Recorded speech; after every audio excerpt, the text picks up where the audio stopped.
All right, so this is a very fast video that walks you through what wholesaling is, why it could be good or bad for a seller, and sort of what's the gray area of wholesalers, and why some people think it's a respectable profession and some people think it's not.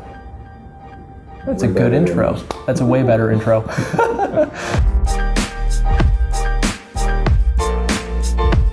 Wholesaling is sort of like house flipping, but instead of flipping a property, you're flipping a contract. And that's a really interesting situation. So a house flipper we'll start with is a lot easier. In this situation, let's say I'm buying your property and you say, Case, I'll sell it. If you can get me $100K, I'm good. And I say, perfect, I'll pay $100,000. In that case, I'm gonna buy the property, fix it up and sell it.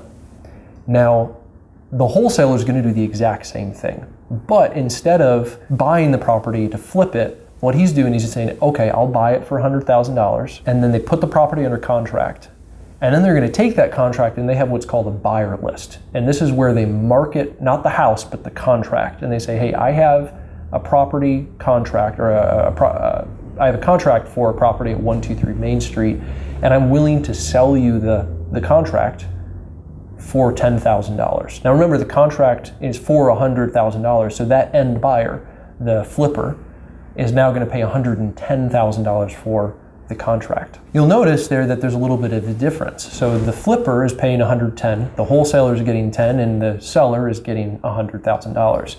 So what this could mean is two things. One, the wholesaler can provide an actual very good service to a seller, and that is that when the wholesaler comes, it's possible that maybe the property is really unique, it's in really good condition, something like that, that maybe that wholesaler has a buyer in mind for the property already. And that way he might put the property in a contract for a higher price than a flipper might, because he already has somebody that he knows will buy the property.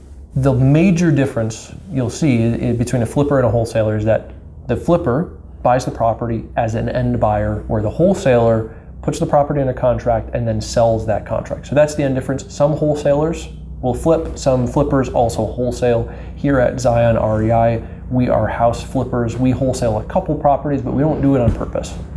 Sometimes we get 10, 15, 20 projects and we have just too many projects with not enough contractors.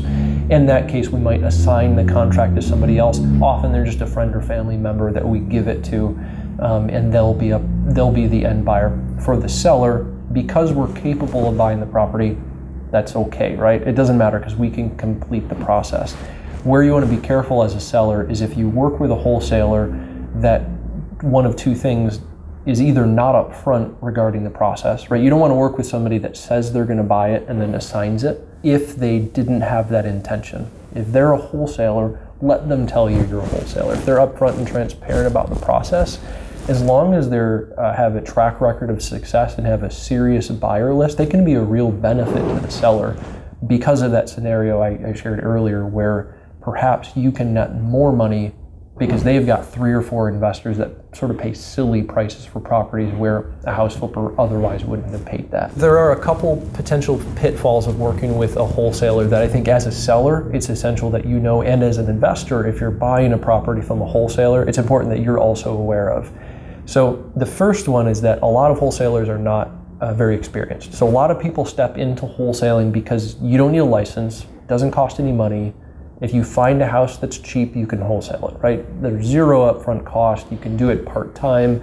So unfortunately, there's a lot of people that have never done it before that call themselves professional wholesalers. So with that, there's a lot of misinformation and bad contracts. Something that as a seller, the wholesaler might not be able to hold their end of the bargain. And as an investor, the wholesaler might not be able to keep the seller to hold their end of the bargain because they didn't set expectations right.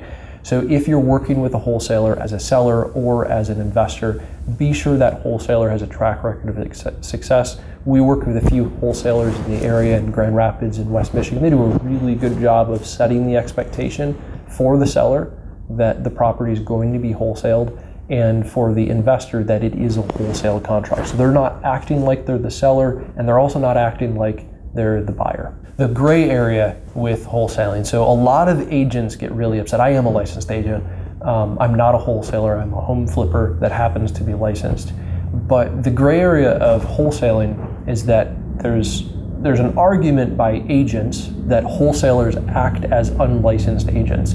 From their perspective, and a bit of the seller's perspective is very true, right? So if a wholesaler comes to a seller and says, I can help you sell your house, if they're using that language, that is very much an unlicensed activity, right? They're acting as your agent to sell their property in compensation. That is illegal in Michigan. It's illegal in most of the United States to act as an unlicensed real estate agent. However, where wholesaling is very legal is where they're upfront with the process. That's the gray area of acting as a wholesaler in a transaction, is that seller has to be very, very aware that they're not your agent, they're not working for you, they have no fiduciary responsibility to the seller, and they have no fiduciary responsibility to the investor. That wholesaler is putting something under contract, working against the seller, and then they're working against the investor, and they're working for themselves. And that's okay. There's a lot of scenarios where it's very helpful for all parties. You can walk away where the seller's happy, the investor's happy, and the wholesaler's happy. But because of the huge amount of wholesalers that have never done a deal, I would bet 90% of wholesalers you meet have never wholesaled a transaction in their life. And that's the problem with the wholesaling world, is they don't properly have the experience, the guidance, or the mentors to help them through the transaction. So as a seller, it's safest to work with the end buyer, but it can be safe to work with a wholesaler. And as an investor, the very same is true. If you're working with wholesale, there's an element to risk to it, that you're overpaying for the property, that there's some problem with it that you're not aware of, because you're often not able to communicate directly with that seller. So be careful. If you're a wholesaler, make sure you're transparent. Make sure you're walking through the contract, that you're super clear with the investor, that you're even more clear with the seller, so that you're not making them think you're representing them, because you are a wholesaler. So your fiduciary does not belong to the seller nor the agent.